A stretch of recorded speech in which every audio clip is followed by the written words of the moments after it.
Hello my dear students, welcome करता हूं मैं भारत पंचाल अगेन आप सबका हमारी नई वीडियो में। तो बेटा जी आज हम लोग पढ़ने वाले हैं colligative properties. Colligative property start करेंगे हम लोग आज से।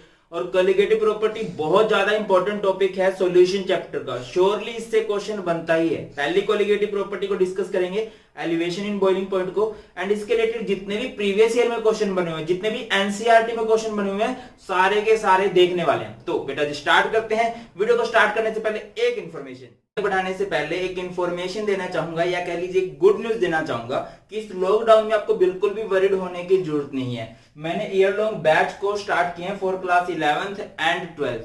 बेटा जी आपको physics, chemistry, maths, biology, English किसी भी सब्जेक्ट से डरने की जरूरत नहीं है। Unacademy plus per year long batch को स्टार्ट किए हैं, जिसमें हम लोग पूरा सिलेबस कवर करने वाले हैं। मैं और मेरी पूरी पूरी पूरी टीम सारे के सारे धुरंधर हैं अपने सब्जेक्ट के।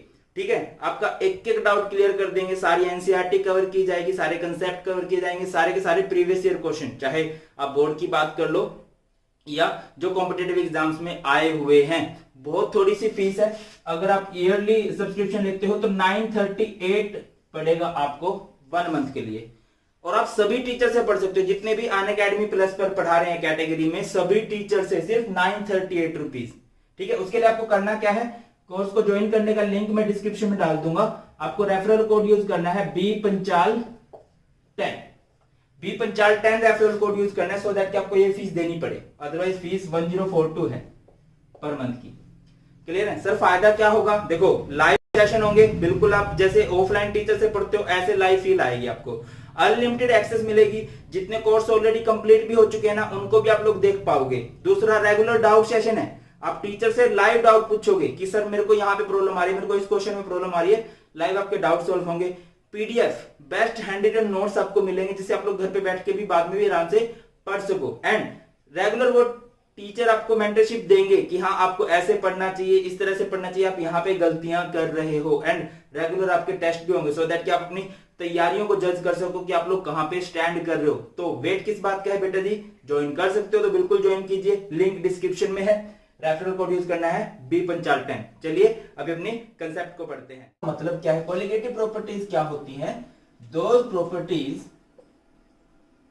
which depends upon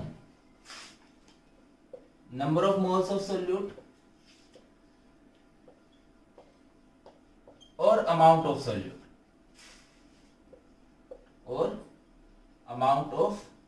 solute does not depends upon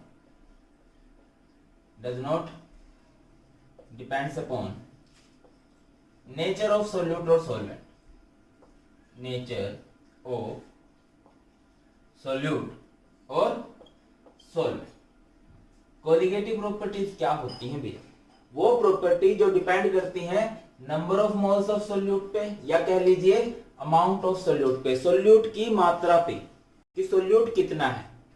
कभी भी डिपेंड किस पे नहीं करती, does not depends upon nature of solute और सोल्वेंट। नेचर पे डिपेंड नहीं करेगी।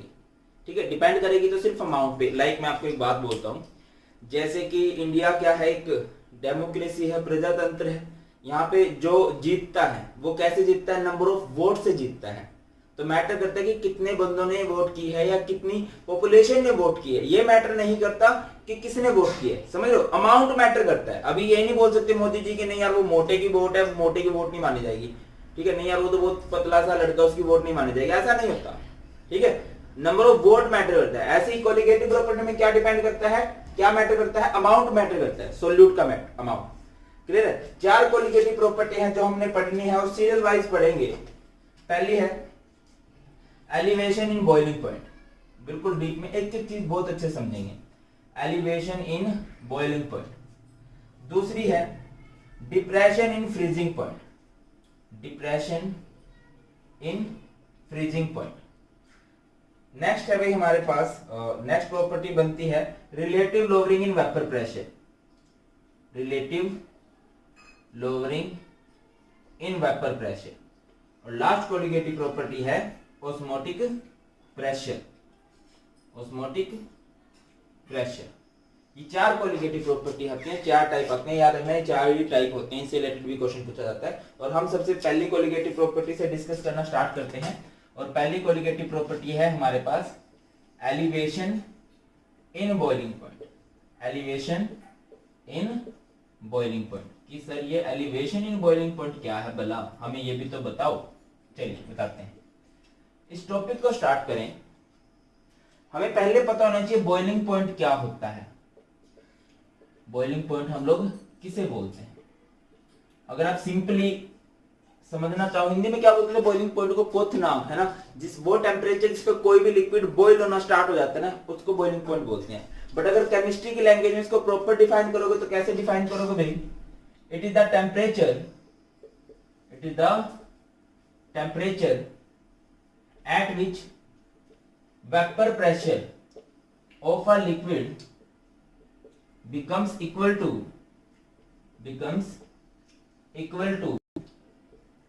atmospheric pressure। atmospheric pressure ये वो टेम्परेचर है, ये वो टेम्परेचर होता है जिसपे किसी भी लिक्विड का वेपर प्रेशर इक्वल हो जाता है किसके? एटमॉस्फेरिक प्रेशर के। उस टेम्परेचर को ही हम लोग क्या बोलते हैं? उस टेम्परेचर को हम लोग बोलते हैं boiling point. And it is denoted by, it is denoted by, denote किससे करते हैं इसको? टीबी से डिनोट करते हैं।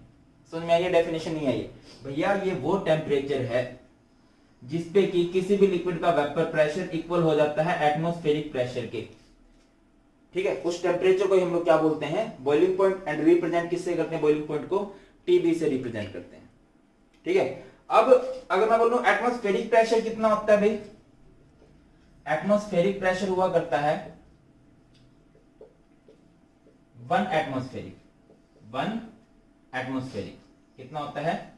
1 एटमॉस्फेरिक, या फिर आप लोग लिख सकते हो 1.013 बार। याद रखना। मैं आपको एक ग्राफ से समझाने की कोशिश करता हूं, शायद आपको ज्यादा फील आए, ज्यादा अच्छे समझ पाओ मेरा पॉइंट क्या है। देखिए, हम एक ग्राफ बनाना चाह रहे हैं बेटा। एक तरफ हम लोगों ने लिख लिया वेपर प्रेशर, एक तरफ हम लोग लिख रहे हैं टेम्परेचर। ठीक है, और एटमॉस्फेरिक प्रेशर को फिक्स रखते हैं। ये है एटमॉस्फेरिक प्रेशर। हाँ, ये है हमारे पास एटमॉस्फेरिक प्रेशर। और एटमॉस्फेरिक प्रेशर कितना हुआ करता है? 1 atm, या फिर अगर बार में लिखना चाहो तो 1.013 बार। अब हमें बॉइलिंग पॉइंट निकालना है। हमारे पास 2-3 लिक्विड है। मान लो ये है लिक्विड ए, ये है लिक्विड बी, ये है लिक्विड सी। ये है वेपर प्रेशर ऑफ ए, यहां पे है वेपर प्रेशर ऑफ बी, यहां पे है वेपर प्रेशर ऑफ सी। अब ये जो लिक्विड है इसको मैं गर्म करूंगा। गर्म करने पे वेपर प्रेशर बढ़ता है, आई होप आपको पता है। वेपर प्रेशर बढ़ेगा बढ़ेगा बढ़ेगा बढ़ेगा बढ़ेगा, बढ़ता जा रहा है। वेपर प्रेशर बढ़ता जा रहा है गर्म करने पे। और एक टाइम ऐसा आएगा जब इसका वेपर प्रेशर किसके इक्वल हो जाएगा? एटमॉस्फेरिक प्रेशर के। जब वेपर प्रेशर एटमॉस्फेरिक प्रेशर के इक्वल हो जाए, जब वेपर प्रेशर एटमॉस्फेरिक प्रेशर के इक्वल हो जाए, उस टेम्परेचर को ही तो बॉइलिंग पॉइंट बोलते हैं। तो इसको टेम्परेचर से मिला दो, ये क्या बन जाएगा? ये बन जाएगा बॉइलिंग पॉइंट ऑफ ए। मान लो ये लिक्विड है बी, बी का वेपर प्रेशर बढ़ रहा है बढ़ रहा है बढ़ रहा है बढ़ रहा है बढ़ रहा है, इस पॉइंट पे जाके इक्वल हो गया।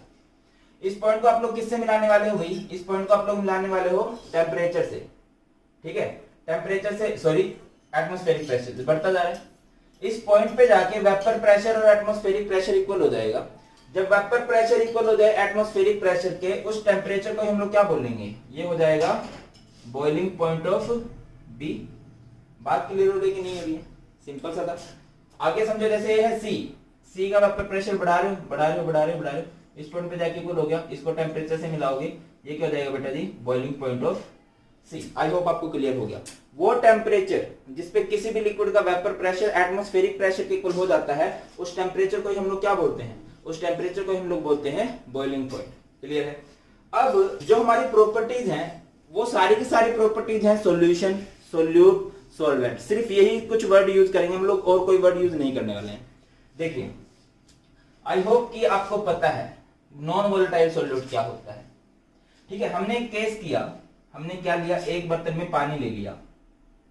ठीक है, यहां पे हमने 1 लीटर पानी ले लिया। ये है वाटर, हम इसको गर्म कर रहे हैं। अच्छा, आपको पता होगा वाटर क्या होता है? सॉल्वेंट होता है। गर्म करेंगे इसके वेपर बनेंगे, बहुत अच्छे वाले वेपर बनेंगे।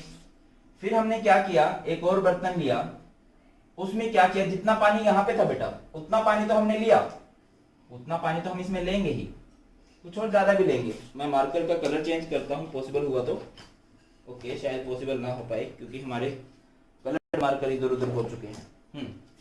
तो देखिए मैं इसमें ये तो क्या है, वाटर है, सॉल्वेंट है, मैंने इसमें सोल्यूट भी ऐड कर दिया। ये मैं सोल्यूट ऐड कर रहा हूं। एंड आप देखिए कि सोल्यूट हम कैसे ऐड कर रहे हैं। सोल्यूट हम इसमें ऐड करेंगे नॉन वोलेटाइल। याद रखिए सोल्यूट हम कैसे ऐड करने वाले हैं, नॉन वोलेटाइल। सर ये नॉन वोलेटाइल क्या होता है बेटा जी? नॉन वोलेटाइल एक ऐसा सोल्यूट होता है, पहले भी बताया मैंने, दोबारा बता रहा हूं। नॉन वोलेटाइल क्या होता है, जिसके वेपर्स नहीं बनते, या इसको सिंपल बोल सकते हैं अघुलनशील, या आप लोग बोल सकते हो सोलिड। जैसे पानी में आप नमक डाल दो तो नमक के वेपर नहीं बनेंगे, ठीक है, आपने नमक डाल दिया। अब समझो भाई ये पानी है 1 लीटर, ये पानी है 1 लीटर, इसमें मैं आपने 100 ग्राम नमक मिला दिया, तो इसको मैं क्या बोलूंगा, इसे बोलूंगा सॉल्यूशन। और इस सॉल्यूशन की खास बात क्या है कि इसके पास नॉन वोलेटाइल सोल्यूट है।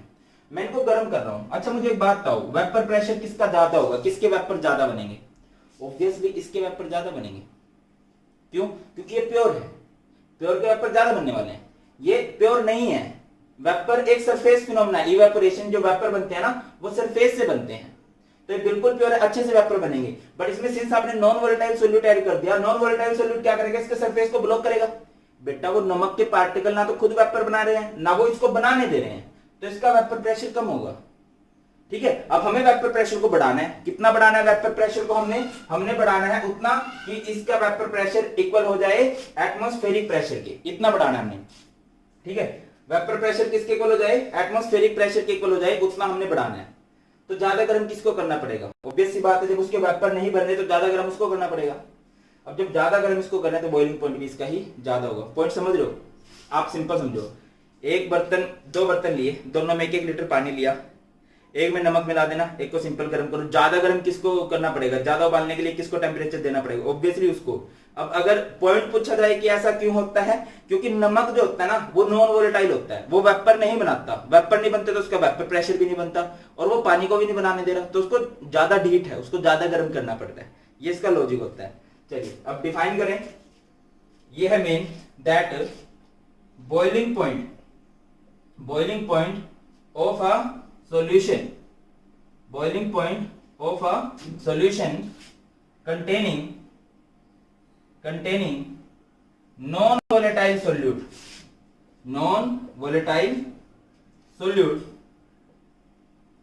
is always higher than the boiling point of pure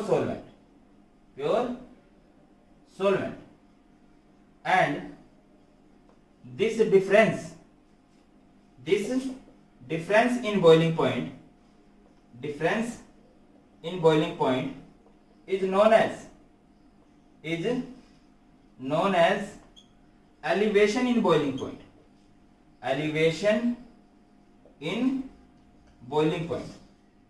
एक मिनट, क्लियर है ये पॉइंट या नहीं है? सिंपल सा था यार कि boiling point of a solution containing a non volatile solute कैसा होना चाहिए, non volatile, is always higher than the boiling point of pure solvent.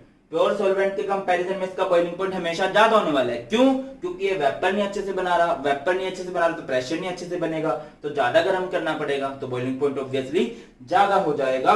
And this difference in boiling point, और ये जो इनका डिफरेंस है इन दोनों के बीच का, इस डिफरेंस को हम लोग क्या बोलते हैं, elevation in boiling point, and it is denoted by, इसको रिप्रेजेंट किया जाता है बेटा जी डेल्टा टीबी से। डेल्टा टीबी से इसको रिप्रेजेंट करते हैं, और ज्यादा फील आएगी ग्राफ से समझते हैं, ग्राफ से समझने की कोशिश कीजिए। आई होप यहां तक क्लियर है आपको। अच्छा, इस लेक्चर की अगर आपको पीडीएफ चाहिए तो टेलीग्राम चैनल से मिल जाएगा। टेलीग्राम चैनल है केमिस्ट्री गुरुजी के नाम से, सर्च कर लेना। ठीक है, देखो बेटा अभी हमें ग्राफ बनाना है, तो अगेन एक ग्राफ बना रहे हैं। यहाँ पे हम लोग क्या लिखेंगे, वेपर प्रेशर लिखेंगे, और यहाँ पे हम लोग क्या लिखने वाले हैं, टेम्परेचर लिखने वाले हैं। क्लियर? और ये फिक्स रखना हमने एटमॉस्फेरिक प्रेशर।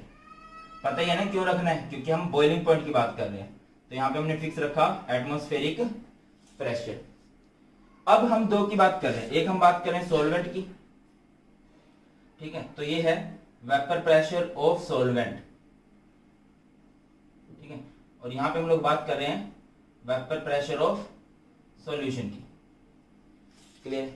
ये वेपर प्रेशर है। अब इसको हमने बॉईल करना है, इस सॉल्वेंट को हमने बॉईल करना है, तो इसका वेपर प्रेशर बढ़ाना पड़ेगा, उसके लिए इसको गर्म करना पड़ेगा। तो गर्म कर रहे हैं, बढ़ा रहे हैं, वेपर प्रेशर बढ़ा रहे हैं, बढ़ा रहे हैं, बढ़ा रहे हैं, इस पॉइंट पे जाके ये इसके इक्वल हो गया। किसके इक्वल हो गया? एटमॉस्फेरिक प्रेशर के।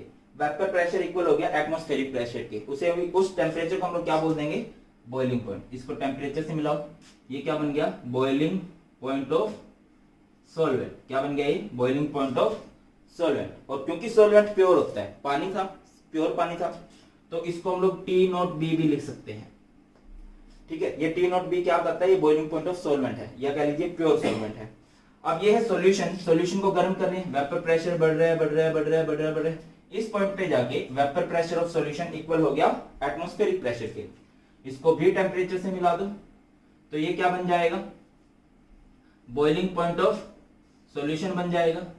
क्या बन जाएगा? Boiling point of solution. इसको हम टीबी से रिप्रेजेंट करते हैं। अब इन दोनों का जो डिफरेंस है, इस डिफरेंस को हम लोग क्या बोलते हैं? Delta TB. क्या बोलते हैं बेटा जी? Delta TB. और डेल्टा टीबी का फॉर्मूला क्या होगा? चेंज कैसे निकालेंगे? ज्यादा वाले में से कम निकालते हैं, TB minus T naught B. Delta TB का फॉर्मूला क्या है? TB minus T naught B. हर एक चीज का मतलब आपको पता होना चाहिए। डेल्टा टीबी का मतलब क्या है यहाँ पे बताओ? डेल्टा टीबी क्या है? Delta TB is elevation in boiling point कह लीजिए, या चेंज इन बॉइलिंग पॉइंट कह लीजिए। टीबी का मतलब क्या है? टीबी का मतलब है बॉइलिंग पॉइंट ऑफ सॉल्यूशन। क्या बोलते हैं इसको? Boiling point of solution. और टी नॉट बी का मतलब क्या है भाई? टी नॉट बी का मतलब होगा boiling point of pure solvent. क्या मतलब है बेटा जिसका? Boiling point of pure solvent. Clear है? सिंपल सी बात है। अब ये आप दूसरे वर्ड में समझ सकते हो, एलिवेशन इन बॉइलिंग पॉइंट, यानी कि बॉइलिंग पॉइंट एलिवेट हो गया। एलिवेट मतलब बढ़ गया। किसका बॉइलिंग पॉइंट बढ़ गया? सॉल्यूशन का। किसके कंपैरिजन में बढ़ गया? सॉल्वेंट के कंपैरिजन में बढ़ गया। और किसकी वजह से बढ़ता है भैया? नॉन वोलेटाइल सॉल्यूट की वजह से बढ़ता है। रिपीट कर रहा हूं, डेफिनेशन क्या है? बॉइलिंग पॉइंट एलिवेट हो गया, बढ़ गया है। किसका बॉइलिंग पॉइंट बढ़ गया है? सॉल्यूशन का। किसके कंपैरिजन में? प्योर सॉल्वेंट के कंपैरिजन में। किसकी वजह से बढ़ता है? नॉन वोलेटाइल सॉल्यूट की वजह से बढ़ता है। ये इसका एक फॉर्मूला है, न्यूमेरिकल्स में बहुत काम आता है, इसको अच्छे से देख लो। TB minus T naught B. Clear है? चलिए आगे बढ़ रहे हैं, आगे बढ़ते हैं। अभी एक बात याद रखना, that elevation in boiling point is directly proportional to molar concentration. जो एलिवेशन इन बॉइलिंग पॉइंट है वो डायरेक्टली प्रोपोर्शनल है किसके? मोलर कंसंट्रेशन के। यानी कि आप लोग लिख सकते हो delta TB is directly proportional to small m. Molar समझते हो ना? मोलैलिटी। अब इसको हटाएंगे, प्रोपोर्शनलिटी कांस्टेंट को हटाएंगे, तो ये आएगा केबी एम। ठीक है, अब इस केबी का मतलब क्या है? ये केबी भी बहुत इंपॉर्टेंट रहता है। इस केबी को क्या बोलेंगे बेटा जी? इस केबी का मतलब एक सिंपल नाम होता है इसका, एब्लियोस्कोपिक कांस्टेंट। क्या बोलते हैं इसको? एब्लियोस्कोपिक कांस्टेंट बोलते हैं। दूसरा नाम क्या होता है इसका? एब्लियोस्कोपिक के कांस्टेंट के अलावा इसका दूसरा नाम होता है molar elevation constant. Molar elevation constant, ये दोनों ही नाम बहुत फेमस है। या फिर इसका दूसरा नाम हो सकता है elevation boiling point molar constant, कुछ भी आप इसका नाम कर सकते हो। ठीक है, एब्लियोस्कोपिक कांस्टेंट बोलेंगे इस केबी को, या फिर मोलर एलिवेशन कांस्टेंट भी इसको बोला जा सकता है। अगला क्वेश्चन आपसे क्या पूछा जा सकता है? अगला क्वेश्चन आपसे क्या पूछा जा सकता है? आपसे इसकी यूनिट पूछी जा सकती है, इस केबी की यूनिट पूछी जा सकती है। या फिर आपसे ये पूछा जा सकता है डिफाइन केबी। केबी को डिफाइन करना आपने, बताओ किस तरह डिफाइन करेंगे? जब भी किसी कांस्टेंट को डिफाइन करना होता है तो कैसे डिफाइन करते हैं? जिसके साथ वो जुड़ा हुआ उसको 1 बोल दो और उसको पड़ोसी के इक्वल प्रूव कर देते हैं। यानी कि हम कुछ ऐसे कर सकते हैं, delta TB is equal to KB. और ये कब हो सकता है? जब ये m 1 हो जाए। तो डिफाइन किस तरह से करेंगे? मोलर एलिवेशन कांस्टेंट, या कह लीजिए ebullioscopic constant, molal elevation constant is equal to या इज के बाद सीधा elevation in boiling point, elevation in boiling point when molality of the solution is 1, जब मोलैलिटी कितनी हो जाए, 1 हो जाए। या फिर दूसरी डेफिनेशन क्या हो सकती है, इसके अलावा एक और डेफिनेशन लिख सकते हो बेटा जी, वो मोलैलिटी की ही बात है। मोलैलिटी का फॉर्मूला याद है आप लोगों को क्या होता था, देखो डेल्टा टीबी इक्वल टू क्या है, केबी एम है, और मोलैलिटी का फॉर्मूला क्या होता है, number of moles of solute to the weight of solvent. यहाँ पे मैं 1 लिख दूं, यहाँ पे मैं 1 लिख दूं, तब भी केबी डेल्टा टीबी के इक्वल हो जाएगा। तो एक और डेफिनेशन क्या लिख सकते हो आप लोग, मोलल, या फिर अब की बार लिख लो एब्लियोस्कोपिक। देखो मैं अपनी तरफ से कुछ नहीं बना रहा हूं, डेफिनेशन वहीं से बन रही है, कंसेप्ट को समझो, रट्टे मारने से नहीं चलेगा, समझने की कोशिश करनी है। Ebullioscopic constant is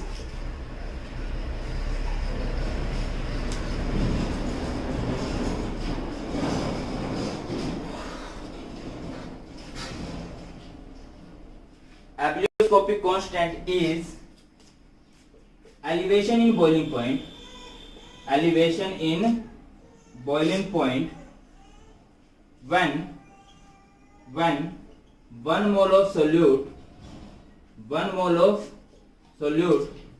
dissolved in 1 kg of solvent।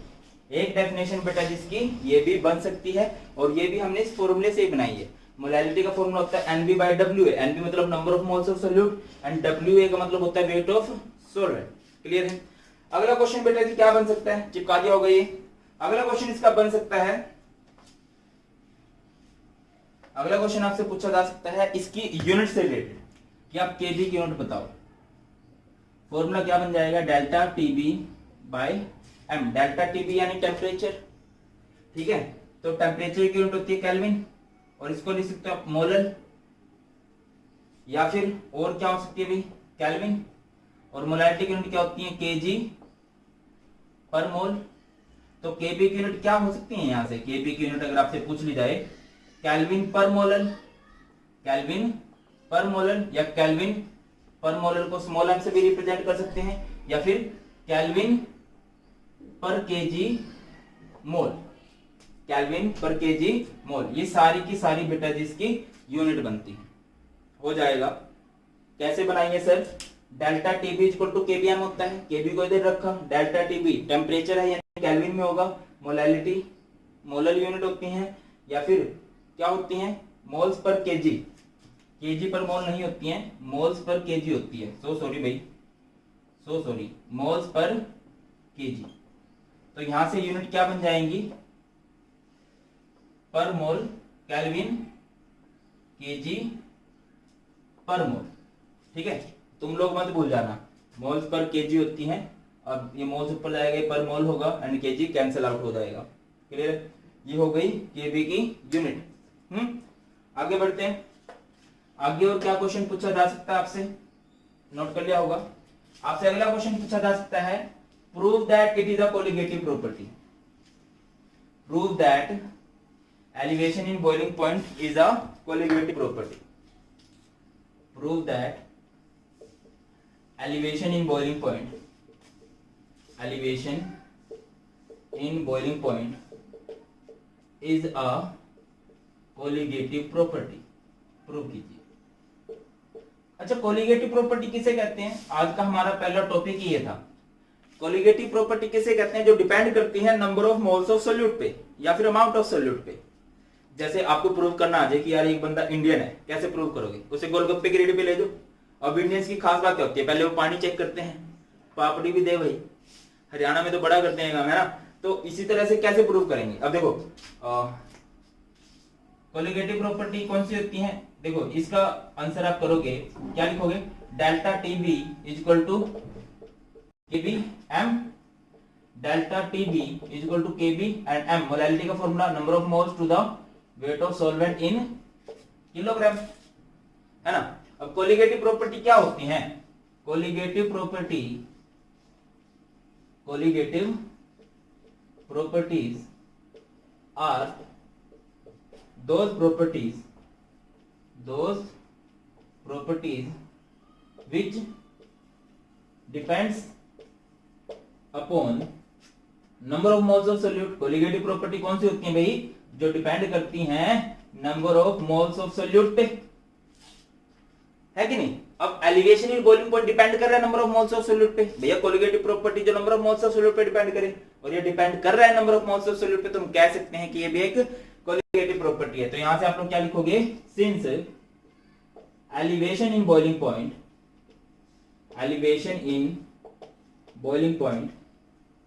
depends upon number of moles of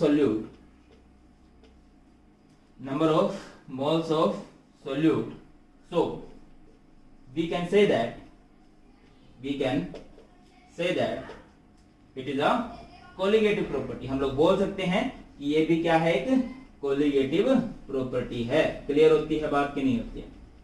बस क्या मुश्किल थी? ये तो हमने बोलना है कि ये भी कोलिगेटिव प्रॉपर्टी प्रूव करके हमने दिखा दिया। एक क्वेश्चन बेटा ये बन जाता है। अगला क्वेश्चन क्या बन सकता है?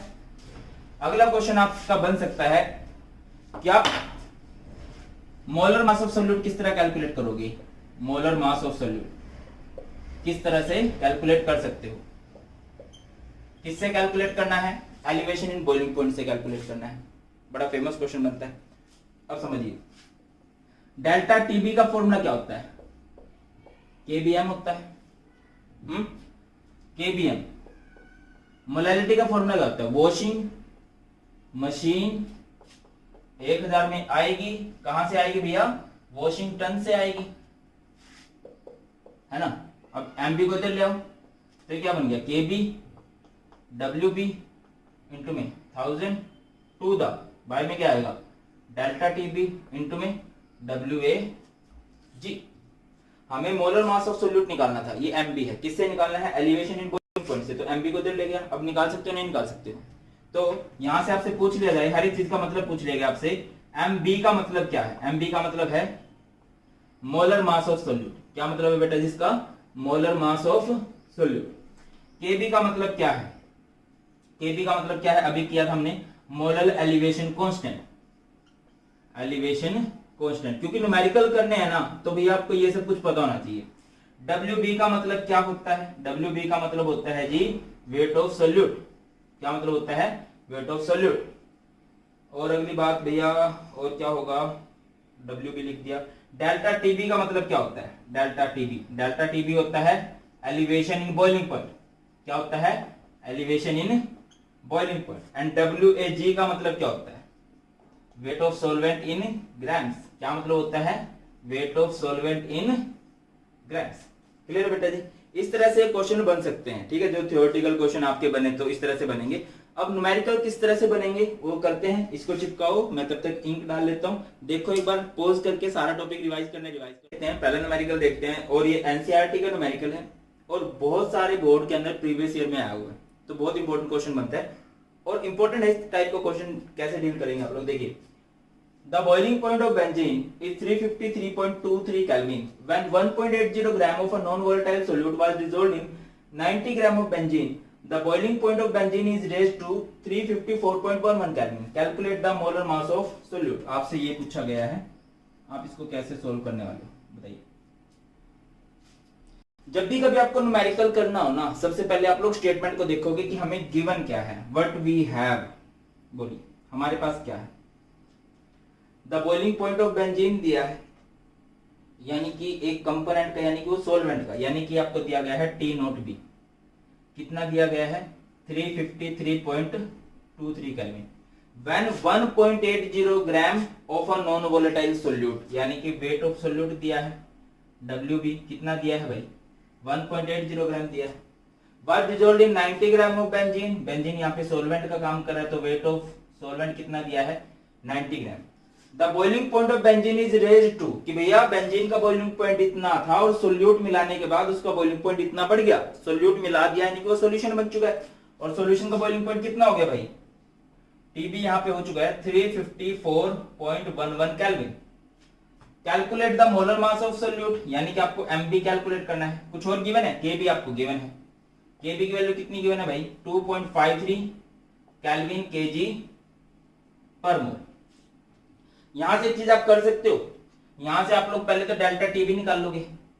डेल्टा टीबी का फॉर्मूला क्या होगा, TB minus T naught B. अब टीबी कितना दिया है आपको, टीबी आपको दिया है 354.11 एंड टी नॉट बी कितना दिया है, बॉइलिंग पॉइंट ऑफ सॉल्वेंट कितना दिया है 353.23 है ना। तो अब ये कितना आएगा 8, ये भी आएगा 8, 0.88 केल्विन आ गया या नहीं आ गया, बोलो जरा। 0.88 केल्विन आ जाएगा, यहां से उतना ही आ जाएगा। क्लियर, चलिए आगे बढ़ो। अब आप लोगों को क्या करना है, आपको पता है डेल्टा टीबी का फॉर्मूला क्या होता है। डेल्टा टीबी का फॉर्मूला होता है केबीएम, है ना। और एम का फॉर्मूला क्या होता है भाई, मोलैलिटी का फॉर्मूला क्या पुट किया था हमने, वॉशिंग मशीन 1000 में आएगी, कहां से आएगी, वॉशिंगटन से आएगी। ये किसका फॉर्मूला है, ये डेल्टा टीबी का फॉर्मूला है। हमें एमबी निकालना है, यानी कि हम एमबी को इधर लेके जाएंगे।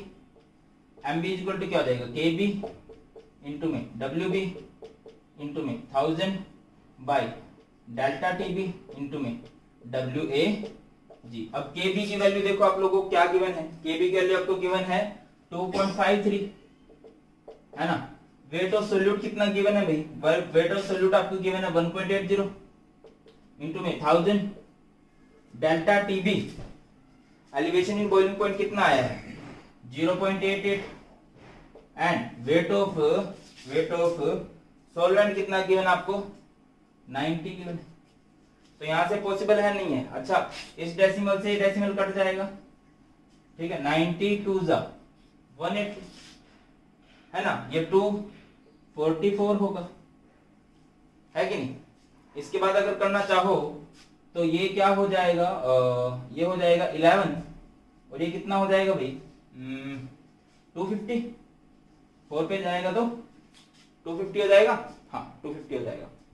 इसके बाद क्या कर सकते हो आप लोग, और ज्यादा सिंपल सोल्व करोगे, मतलब मल्टीप्लाई करना पड़ेगा। इसके बाद तो आपको कैलकुलेशन हो जाएगा। अब मुझे कमेंट सेक्शन में बताना आंसर क्या आया है। मोलर मास ऑफ सोल्यूट आप लोगों ने कमेंट सेक्शन में बताना है कि आंसर क्या है। चलो पॉज करो, जल्दी से इसका आंसर निकालो, इसको नोट करो और फिर हम लोग आगे बढ़ते हैं। इसको नोट कीजिए, इंपॉर्टेंट न्यूमेरिकल है। चलिए तो अभी नेक्स्ट न्यूमेरिकल देखते हैं। और ये क्वेश्चन भी एनसीईआरटी में आया हुआ है और मैं हमेशा बोलता हूं भैया एनसीईआरटी का एक भी क्वेश्चन नहीं छोड़ना है, ठीक है। क्वेश्चन देखिए, 18 ग्राम ऑफ ग्लूकोज, जिसका फॉर्मूला होता है ये, उस मोलर मास आपको याद होना चाहिए। ये 2-4 आप मोलर मास याद कर लो, लाइक ग्लूकोज हो गया और भैया शुगर हो गया, यूरिया हो गया, सल्फ्यूरिक एसिड हो गया, ये याद कर लेने चाहिए आपको, क्योंकि यही ज्यादातर रिपीट होते हैं, ठीक है। It dissolved in 1 kilogram of water in a saucepan at what temperature this solution will boil. आपको कुछ और डाटा भी गिवन है, केबी मोलर एलिवेशन कांस्टेंट गिवन है फॉर वाटर 0.52 केल्विन केजी पर mole and boiling point of pure water दिया है 373.15 kelvin. Sir हमें तो 373 याद है, बिल्कुल याद होगा, बट जो डाटा गिवन है वो डाटा आपको पुट करना है। चलिए मैंने क्या बोला है, जब भी आपको कोई न्यूमेरिकल करना है आप लोग क्या लिखते हो हमेशा, वी हैव। हमारे पास क्या है 18 ग्राम ऑफ ग्लूकोज, ये जो मास दिया है ये किसका दिया है, वेट ऑफ सोल्यूट दिया है। कितना दिया है बेटा जी 18 ग्राम। मोलर मास कितना दिया है ग्लूकोज का, आपको ना न्यूमेरिकल करने बहुत आसान है, आपको स्टेटमेंट में से निकालना पड़ेगा कि वो बोल क्या रहा है। मोलर मास कितना होता है भाई ग्लूकोज का, वो होता है 180 gram. Dissolved in 1 kilogram of water, यानी कि वेट ऑफ सॉल्वेंट दिया है, या तो 1 kg लिख लो या फिर आप 1000 ग्राम लिख लो, ठीक है। और क्या गिवन है, केबी भी गिवन है आपको, केबी गिवन है भैया 0.52 and boiling point of pure water, pure है ना, यानी कि टी नॉट बी दिया है आपको 373.15 केल्विन। एक्चुअली आपको कैलकुलेट क्या करना है, क्या आपको डेल्टा टीबी कैलकुलेट करना है, तो मेरा आंसर है नो, आपको डेल्टा टीबी कैलकुलेट नहीं करना। आपको करना है at what temperature this solution will boil, आपको टीबी निकालना है। आपको बॉइलिंग पॉइंट ऑफ सोल्यूशन निकालना है, बट हमारे पास कोई ऐसा नॉन मेथड नहीं है कि हम डायरेक्ट टीबी निकाल ले, पहले हमें डेल्टा टीबी निकालना पड़ेगा। तो देखिए बेटा जी, डेल्टा टीबी का फॉर्मूला क्या है?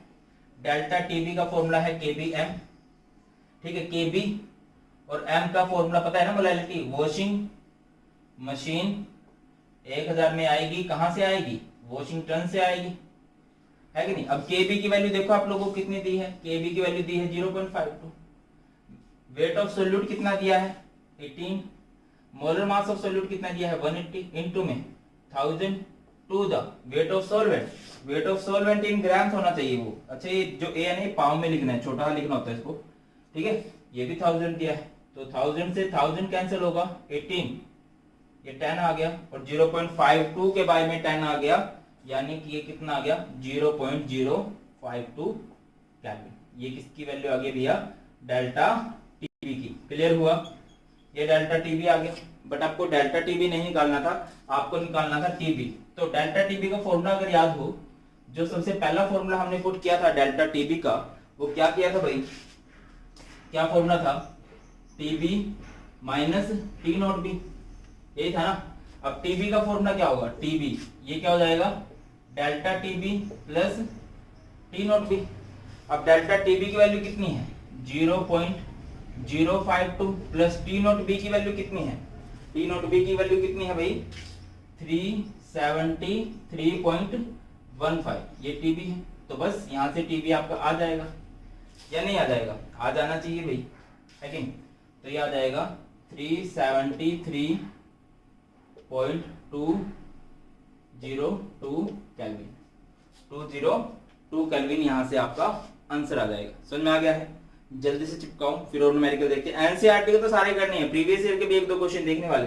चिपकाओ इसको जल्दी से, और फील आएगी। नए नए क्वेश्चन ट्राई कर रहे हैं, सेम नहीं है, अलग तरह क्वेश्चन था। चिपकाओ इसको जल्दी से। नेक्स्ट क्वेश्चन देखते हैं, और ये दोनों ही क्वेश्चन बिल्कुल अलग टाइप के क्वेश्चन है। पहले क्वेश्चन से बात स्टार्ट करते हैं। Molar elevation constant for benzene is 2.52 kelvin पर molar. A solution of some organic substance in benzene boils at 0.126 degree Celsius higher than benzene. What is the molality of the solution? कैसे करेंगे इसको? समझिए, simple सा है। Molar elevation constant दिया है आपको, यानी कि किसकी वैल्यू गिवन है? केबी की। कितनी गिवन है? 2.52 केल्विन पर molar. A solution of some organic substance in benzene boils at 0.126 degree Celsius higher than benzene. मतलब जो आप इसमें उसको डाल रहे हो, किसको डाल रहे हो? जब इसमें डाल रहे हो ऑर्गेनिक सब्सटेंस को, तो बेंजीन का बॉइलिंग पॉइंट हायर है। कितना हायर है? 0.126 डिग्री सेल्सियस। हायर बोल रहा है यानी कि वो डिफरेंस बोल रहा है, यानी कि आपको डेल्टा टीबी बोल रहा है। अब डेल्टा टीबी 0.126 डिग्री सेल्सियस दिया है, मैं इसको 0.126 केल्विन लिख सकता हूं। अब बहुत से बच्चों के कान खड़े हो जाएंगे, सर केल्विन कैसे लिख रहे हो, वो तो सेल्सियस है। डिफरेंस अगर दिया हो ना, तो उसको आप लिख सकते हो। जैसे मेरी बात समझो, ए इनिशियल है 100 डिग्री सेल्सियस, ए फाइनल है 130 डिग्री सेल्सियस। क्लियर? अगर मेरे को डेल्टा ए निकालना हो, डेल्टा ए कैसे निकलेगा? A final minus A initial, ठीक है। यानी कि आप क्या करोगे? 130 माइनस 100, यानी कि कितना आ गया? 30 डिग्री सेल्सियस आ गया। अगर आप इसे केल्विन की टर्म्स में करते तो केल्विन में कितना हो जाता? इसको जोड़ दो तो ये हो जाता 373 केल्विन, है ना। केल्विन में क्या करते हैं? 273 जोड़ देते हैं ना, और ये कितना हो जाता? ये हो जाता 403 केल्विन। अब इनका केल्विन में डिफरेंस निकालना, तो 403 माइनस 373 कितना आता? 30 केल्विन आता कि नहीं आता? पॉइंट समझ रहे हैं मैं क्या बोल रहा हूँ? कि डिफरेंस अगर है, जो सेल्सियस में होता है वही केल्विन में भी होता है। तो डेल्टा टी भी आ गया है। अब क्या निकालना है? What is the molality? आपको इसकी मोलैलिटी निकालनी है। कितना आसान सा क्वेश्चन है। Delta T B equal to क्या होता है? Delta T B equal to होता है के बी एम। हमें मोलैलिटी निकालनी है, तो फॉर्मूला क्या बनेगा? इसको रफ कर दो। हाँ, मोलैलिटी क्या हो जाएगा? डेल्टा टीबी बाय केबी। डेल्टा टीबी की वैल्यू 0.126 और केबी की वैल्यू कितनी है? 2.52। डेसिमल हटाओ, ऊपर 100 जाएगा, डेसिमल हटाओ, अपॉन में 1000 जाएगा, ये कितना 2 है ना, 0 से 0, 0 से 0, क्लियर। ये कितना आ गया 1/20 मोलर, हो जाएगा नहीं हो जाएगा, 0.126 है, क्लियर है, ऐसे हो जाएगा। इस तरह से हम लोग सिंपल इसकी मोलैलिटी निकाल सकते हैं। अलग टाइप का न्यूमेरिकल था। चलिए एक और टाइप का न्यूमेरिकल देखते हैं, एक टाइप का और न्यूमेरिकल देखते हैं कैसे है भाई। अ सॉल्यूशन ऑफ ग्लिसरॉल, ग्लिसरॉल बड़ा फेमस ऑर्गेनिक कंपाउंड है, कुछ इस तरह से होता है ग्लिसरॉल। 3 लगातार कार्बन पे जब लगातार 3 OH लगे होते हैं ना तो उसे ग्लिसरॉल बोलते हैं। ये है CH2, ये CH, ये CH2, क्लियर है, ये होता है ग्लिसरॉल, लिखा भी है C3H8 and O3 in water was prepared by dissolving some glycerol in 500 gram of water. This solution has a boiling point of 100.42 degrees Celsius while pure water boils at 100 degrees Celsius. What mass of glycerol was dissolved to make the solution? देखिए सबसे पहला जो हमने question किया था वो हमने किया था, हमें मोलर मास ऑफ सोल्यूट निकालना था, है ना। अगले क्वेश्चन में हमें क्या निकालना था, अगले क्वेश्चन में हमें कुछ और निकालना था, नहीं, एक में मोलर मास ऑफ सोल्यूट निकालना था, एक में हमें बॉइलिंग पॉइंट ऑफ सॉल्यूशन निकालना था, एक में हमने मोलैलिटी निकाली है, और अब हमें क्या निकालना है, what mass of glycerol. Mass हमने किसी में भी निकालना नहीं सीखा है। देखिए a solution of glycerol in water was prepared by dissolving some glycerol in 500 gram water. Water दिया है यानी वेट ऑफ सॉल्वेंट दिया है, कितना दिया है भाई 500 ग्राम दिया है। This solution has a boiling point, solution का बॉइलिंग पॉइंट दिया है 100.42 degree Celsius while the solution has a boiling point of 100.42 while pure water boils at, pure water यानी T नोट भी दिया है, कितना दिया है 100 degree Celsius. What mass of glycerol, यानी कि आपको क्या निकालना है, W भी निकालना है। इसके बाद कुछ और डाटा गिवन है, कुछ और डाटा आपको गिवन है, K भी गिवन है 0.512 और कुछ गिवन है बेटा जी। आपको ग्लिसरॉल की बात की गई है, ग्लिसरॉल का फॉर्मूला आपको बताया गया C3H8O3। तो यहां से आप इसका मोलर मास निकाल सकते हो। कैसे निकालोगे, कार्बन 3 है, कार्बन का मास 12 होता है, हाइड्रोजन 8 है, हाइड्रोजन का 1 होता है, ऑक्सीजन 3 है, ऑक्सीजन का 16 होता है। ये 36 प्लस में 8, ये 48 है ना, ये 2, ये 2 92, यहां से कितना आ गया 92 आ गया, क्लियर है। अब डेल्टा टीबी का फॉर्मूला क्या होता है, बार बार करने की जरूरत नहीं है, पता ही होगा। केबी और मोलैलिटी की जगह पे क्या आएगा, वॉशिंग मशीन 1000 में आएगी वॉशिंग टन से। आपको डब्ल्यू बी निकालना है, वेट ऑफ सोल्यूट निकालना है, तो वेट ऑफ सोल्यूट को इधर रखो, तो ये क्या हो जाएगा डेल्टा टीबी इंटू में एमबी इंटू में WAG बाय उधर गया, अपॉन में क्या आया केबी इंटू में WB इंटू में 1000। अब आप डेल्टा टीबी की वैल्यू देखो तो जरा, डेल्टा टीबी भी नहीं निकाला हमने। अच्छा ये चेक कर लो, 36 है, ये 8 है, ये 48 ही आएगा 2, ठीक है, ठीक है, ये ठीक है मोलर मास। आपको डेल्टा टीबी निकालना है बेटा जी। कैसे निकालते हैं डेल्टा टीबी, कई सारे फॉर्मूलाज हैं, उनमें से एक फॉर्मूला ये भी था TB minus T naught B. अब टीबी वैल्यू है 100.42 और ये माइनस 100, तो ये आ जाएगा 0.42 डिग्री सेल्सियस, और मैं इसको 0.42 केल्विन लिख सकता हूँ ना, जस्ट अभी बता के अपॉन डिफरेंस हम लोग लिख सकते हैं। और जरूरी बात मेरी समझो मैं क्या बोलना चाह रहा हूँ आपको, कि टेम्परेचर आप केल्विन में लेके चलना, जब न्यूमेरिकल सोल्व करोगे तो टेम्परेचर को केल्विन में लेके चलना है। चलो डेल्टा टीबी कहाँ गया, डेल्टा टीबी अभी आया है 0.42, ठीक है। मोलर मास ऑफ सॉल्यूट कितना आया था 92। Wait of solvent, weight of solvent अभी किया था हमने, कहाँ गया, ये रहा 500। पहले ऐसे कर लेना, अपॉन में केबी, केबी की वैल्यू कितनी है 0.512 इंटू में वेट ऑफ सॉल्यूट तो हमें निकालना ही है, WB नहीं आएगा इधर, ठीक है, WB को ऊपर ही रखेंगे, और इंटू में 1000, ठीक है। 2 0 से 2 0 तो कैंसिल हो जाएगी, 5 2 10 भी हो जाएगा, ये कितना आ जाएगा, ये 46 है ना, ये 46 हो जाएगा। अभी इसके बाद क्या होगा यार, ये आप लोगों ने मुझे बताना है, ये मैथमेटिकल है, ये आप लोग सोल्व करके मुझे बताओगे कमेंट सेक्शन में कि आंसर क्या है। तो बेटा जी हमने सारे के सारे एनसीईआरटी, सारे के सारे प्रीवियस ईयर किस तरह से बन सकते हैं इस टॉपिक से हमने कर लिया है। आई होप कि आपको सब कुछ क्लियर होगा। स्टिल कुछ भी डाउट है मुझे कमेंट सेक्शन में बता देना। कुछ भी डाउट हो बेटा जी, टेंशन नहीं लेनी, और किस किस टॉपिक से वीडियो बनाए वो भी जरूर बता दो। Thank you so much for watching. जल्दी मिलते हैं नई वीडियो में। God bless you all. जय हिंद।